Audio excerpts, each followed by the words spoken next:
আদি মোহনাকে সন্দেহ করেই শুভর দেখানো ডক্টরের কাছে নিয়ে যায়। মোহনা যখন এটা বুঝতে পারে যে তাকে নতুন করে চেক আপ করার জন্য এখানে নিয়ে এসেছে, তখনই রাগে ক্ষিপ্ত হয়ে যায়। আদিকে বলে, তুমি আমায় সন্দেহ করছো? তুমি আমাকে কেন এখানে নিয়ে এসেছো? আমার তো এই সপ্তাহে ডক্টর চেক আপ হয়ে গেছে। আদি বোঝানোর চেষ্টা করে এই ডক্টরটা খুবই ভালো, উনি কেশবের সময় শুভকে দেখতো। সেদিন তো আল্ট্রাসাউন্ডও করা হয়নি, আজকে না হয় সেটা করে হয়ে যাবে, আমরা দেখে নেবো যে আমাদের মেয়ে হবে নাকি ছেলে হবে। কিন্তু মোহনা জেদ ধরে বসে থাকে আর বলে যে সে দমন্তীকে ছাড়া আর কোনো ডক্টর দেখাবে না। মোহনা বলে, তুমি এই জন্যই ভাই সকলকে মিথ্যে বলে আমাকে চেক আপের জন্য নিয়ে এসেছো, তাই না? তুমি সন্দেহ করছো আমায়। আতি বারবার বলতে থাকে যে আমি কেন সন্দেহ করব, আমি জাস্ট এখানে নিয়ে এসেছি, উনি খুব ভালো ডক্টর সেই জন্য। কিন্তু মোহনা কোনো কথাই শুনে না, সেখান থেকে চলে যেতে চায়। ঠিক সেই মুহূর্তেই শুভ আসে আদির সাথে কথা বলার জন্য। শুভকে সেখানে দেখেই বিরক্ত হয়ে যায় মোহনা আর বলে যে তোমার কি ব্যাপার, তুমি শুধু আমার পেছনে কেন পড়ে আছো, আসলে তুমি কি চাইছো?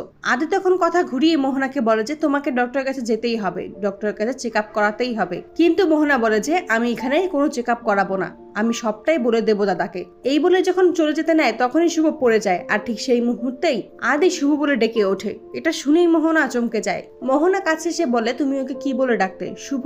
তুমি ওকে শুভ বলে কেন ডাকলে? তখনই শুভর নকল চুল খুলে ফেলে মোহনা এবং সমস্তটাই বুঝতে পারে যে এটা হচ্ছে আসলে শুভ। শুভকে বলে, তুমি ওকে উস্কিয়েছো তাই না, যেন আমাকে চেক আপের জন্য নিয়ে আসে অন্য ডক্টরের কাছে। অন্যদিকে সেবন্তী পুলককে সকলের সামনে বলতে থাকে যে তুমি সত্যি করে বলো ওই লাকি আসলে কে, ও কেন আমাকে আজকে মা বলে ডাকলো। ঠিক সেই মুহূর্তেই মোহনা বাড়ি ফিরে আসে এবং সকলকেই বলে, আপনারা সবটাই জানতেন, সবটাই আমার থেকে লুকিয়ে গেছেন তাই না? বাড়ির কেউ কিছুই বুঝতে পারে না মোহনা আসলে কি বলতে চাইছে। তখনই মোহনা সকলের সামনে বলে দেয় যে লাকি হচ্ছে শুভ। এটা শুনেই সকলে চমকে যায়। ঠিক সেই মুহূর্তেই আদি এসে উপস্থিত হয়। মোহনা তখনও মিথ্যে নাটক করে কাঁদতে থাকে আর বলে যে তুমি আমাকে ঠকিয়েছ আয়ান। সেবন্তী আদিকে বলে, তুই ওকে কেন সন্দেহ করছিস? আদি তখন বলে যে বারবার আমাকে বলছে যে আমি তার সন্তানের বাবা, অথচ আমার সেদিনের কিছুই মনে নেই, যার জন্য আমার জীবনটা এলোমেলো হয়ে গেছে। তার উপর আমি কেন সন্দেহ করব না? অন্যদিকে শুভ সেই ওষুধের পাতা পায় এবং ডক্টরকে দেখায়। সেই ডক্টর থেকে জানতে পারে যে এটা প্রেগন্যান্সির কোনো ওষুধ নয়, এটা জাস্ট একটা নর্মাল ওষুধ। তখন মোহনার ব্যাপারে সমস্তটাই খুলে বলে এবং সেখান থেকে জানতে পারে যে মোহনা আসলে সবটাই নাটক করছিল।